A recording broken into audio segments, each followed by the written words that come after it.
Imagine a man who hunts down predators, not for money, not for revenge against one person, but against all of them.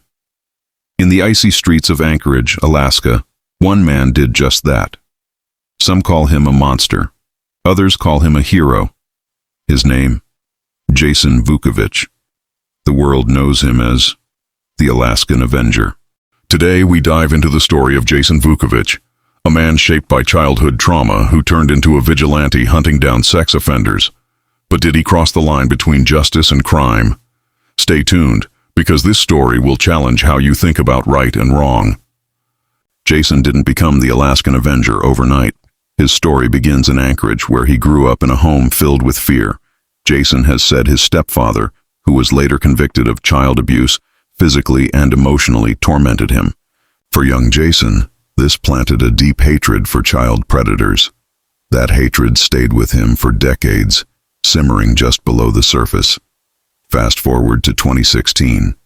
Jason was in his late 30s, living a troubled life, bouncing between jobs, dealing with personal struggles.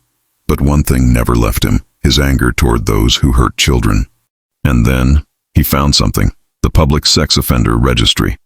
Alaska law made it easy to look up names, addresses, and photos of convicted offenders. For Jason, this wasn't just information, it was a target list. In June 2016, Jason Vukovich went on a mission. Over several nights, he located registered sex offenders, drove to their homes, and broke in. He carried a notebook filled with names and addresses, and a hammer. According to reports, Jason confronted the men, told them exactly why he was there, and then attacked them.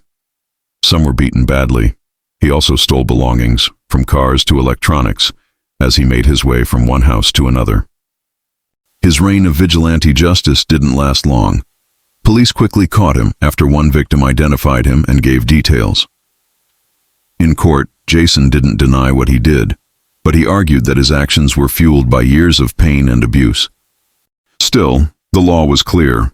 No matter who his victims were, what Jason did was burglary, assault, and robbery.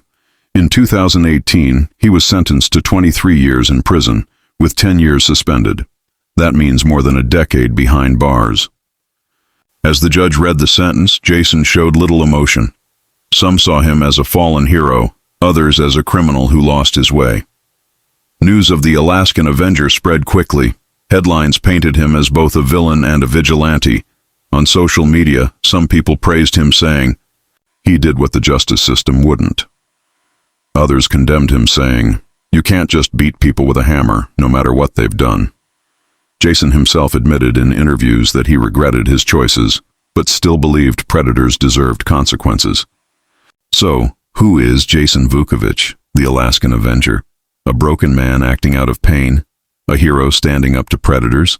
Or simply a criminal who crossed the line? What's clear is this: his story forces us to confront uncomfortable questions about justice, trauma, and revenge. Would you call him a hero or a criminal? Let me know in the comments.